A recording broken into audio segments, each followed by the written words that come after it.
whether we became wealthy after losing it all or whatever the case was, in the DNA that we have in our blood comes from humility, it comes from passion, and it's not measured by monetary, or it's not measured by fame.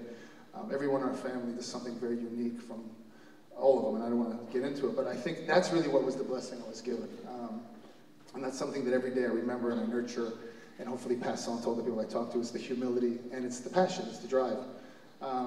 And so having said that, you know, 8 years ago now, when I decided to kind of branch off and do things that were in a very public setting, if you will, that was a big component of contention with my family, and the fact that they allowed me to get into these businesses that you considered sin. But more importantly, for my father to allow me to do this, and not even just allow me, but to actually at some point stand behind me, which is what I think.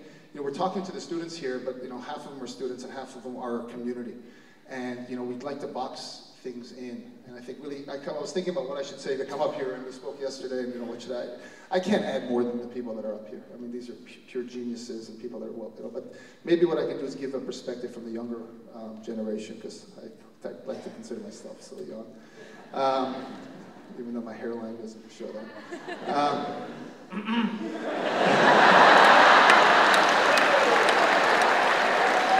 What did I do, Mama? You're bringing it back this way. So it's just go back with the goatee. Comb it over back. But not to the kids, but to the community. Don't, I think the only thing I can say is if I didn't have that support of, one day coming to my dad at the age of 24, 25 and say, I want to get into nightclubs and I wanted to get ultimately to hotels and casinos. And if he said, you're crazy, leave the house. And let your children dream. Let the community members dream. Let's not judge them because they're going to go out there, because it's tough. It's tough from an Iranian perspective, it's tough from a community perspective, because when you hang your shingle out there and say, I want to do this, all of a sudden 50 people around you are judging you and saying, oh, especially in the kind of businesses that we're in, which is all very public. So please give them a chance, because I think everybody up here, for the most part, followed their passion and followed their dream. And if they went into becoming, at things that their family wanted them to be, they probably wouldn't be up here today. So maybe that's the one kind of route that I'm seeing in all this. One of our friends here who works with us, he calls me passionate, and I get mad at him because I'm like, but I'm not smart, I'm passionate. But I think one of the speakers said, really follow your dream and follow your passion, because it's so difficult. And I did start when I was 13 years old, cleaning, working in a restaurant that, again, wasn't very well received by my family, and I cleaned toilets, and I lied about my age so I could ride my bike to this deli that I worked in Century City, and I did work at Ripley's, believe it or not, museum on Hollywood and Highland, and I sold tickets there at the age of 15 and closed up at 2 a.m. And those are the things, instead of living a very pampered lifestyle, and I think that's the work ethic that my family instilled in me, is those are the things people they know. Like, oh, that's why this happened, or this. And I really don't listen much to the critics, even though they're very creative. Very creative. But it actually, to some degree, it motivates you to really every day wake up and know that that there are people watching, and there are people that, now we've gone from 0 employees to over 3,000 employees in a matter of a very short period of time, and these are lives that you have. So you have an accountability to them, and you have an accountability to your own passion, and that's what we do. So we own hotels, we own restaurants, nightclubs, casinos, and the goal is for all of them to speak together. So as an end user and as a customer, that's what we've been doing. I got 2 questions. One is, when you first started, did you ever imagine what was like? Did you sit there and go, this is what's going to happen? Or did you go piece by piece? They say that Chinese proverb, the journey of 1,000 miles begins with 1 step. Did you go like that, or did you see it big when you first started? Number 2 is, if you're a kid out there right now who wants to do what you're doing, but the guy says, you know what, I'm coming out of college, I got nothing. Like, what steps does that kid take? Well, somebody asked me that in the background, in the back room, and they said, what, the same guy who asked for the JBL job, by the way. I'm like, you already asked for 1 job today, you want 2 jobs? He said, you're my backup. I said, okay. I said, not so bad. You work for JPL or SBE. He really did ask me for a job. But the thing that I told him, I said, ultimately have to be two things. You know, somebody asked, you know, do you believe in luck? And I do believe in luck. Having said that, I also believe that if you're not a student of what your craft is, if your skill set, whatever it happens to be, if you're not a student of that, you can't recognize when something lucky comes across your way.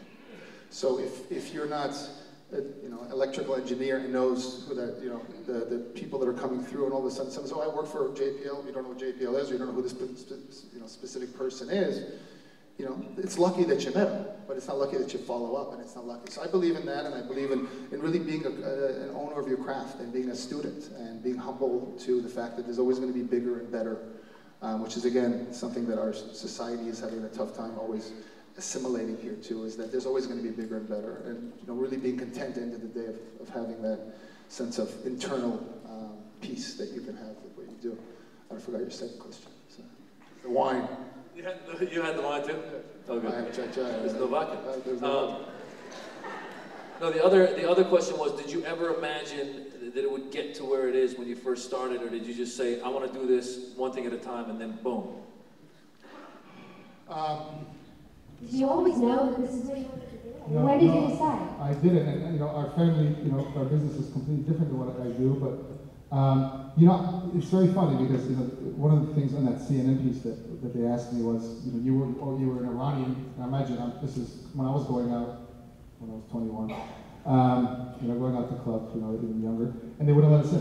Oh, you're Persian, you can't, you literally, just because you're Iranian, you couldn't get in. I mean, this is like, we're coming to spend money, they wouldn't let us in. Boy, you showed them, huh? and the funny thing is that now, and the irony is, now here are not just me, but in the nightlife business, which is a piece of what we do, you know, here are Iranians telling people, you know, these are A-list stars who can get in.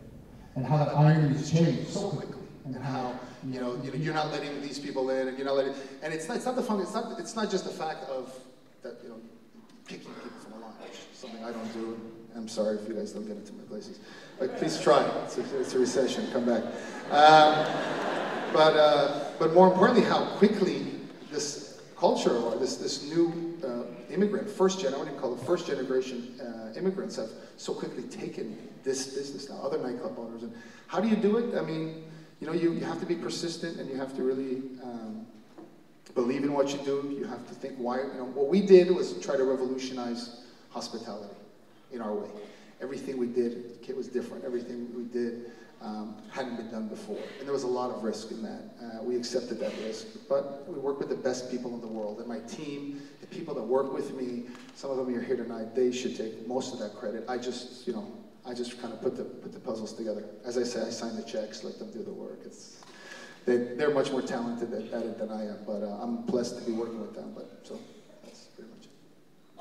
Believe it or not, our time is, I mean, when he's up here, we're just done with questions. But I wanted to say that just having known you personally, because I said this before, that I know a lot of the people on stage today personally, one of the biggest hearts, and you are such a gentleman. I wanted to say to Mrs. Nazarian that you really have raised a first-class gentleman. I've never seen anything different than that. And I think that's huge, given the guilty pleasure business sharing. But, and also the fact that, you know, all of your friends, they're just a plethora of religions, and you have managed to somehow just bridge this cultural, religious divide, and everyone around you, there's just no religious boundaries, and I love that about you, Sam. Thank you. And if I could say one last thing in closing. You know, today, if you look at a cross-section of the people that we have here, scientists and bankers and all aspects of that, and obviously people in entertainment. The one aspect that we have not represented is in politics. We have a very strong power behind the political side, but we don't have a face. We don't have somebody that can really be out there in D.C., in our unbelievable new regime with Mr. Obama. I don't know what to say regime, but anyway, thank you so much. Thank you. You're wonderful. Sam Nazarian, everyone.